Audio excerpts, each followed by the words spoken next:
High नभएको जात्रा अहिले धरानमा भइरहेछ। हेर्नुहोस् है साथीहरू, धरान काण्ड यस्तो छ अवस्था।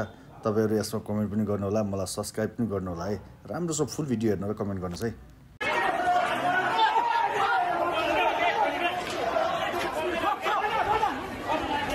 त्यति राम्रो नगरी धरानमा जहिले तैले लडाइँ नै लडाइँ। कहिले मेयर र वडाध्यक्षको, कहिले अहिले आएर मेयर र उपमेयरको। उपमेयरले पनि मेयरको कुरा मानेर जाँदा पनि हुन्छ, मेयरले पनि अरूको अस्तित्व पनि त स्वीकार गर्नु पर्यो।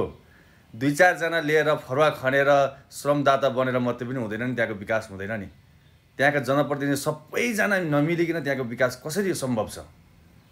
उपमेयर पनि त जनताबाटै चुनिएका हुन्, अनि उपमेयरज्यू मेयर पनि त जनताबाटै चुनिएको हुन्। तपाईँहरू किन मिल्न सक्नुभएको छैन?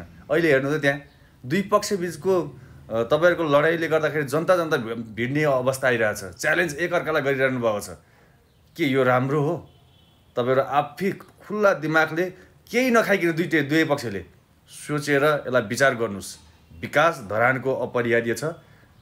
तपाईँहरूको कारणले विकास नहुने अवस्था आयो भने जनताले तपाईँहरूलाई माफ गर्दैनन्।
ब्यारिकेड जस्तो बनाएर राखिरहेको अवस्था छ र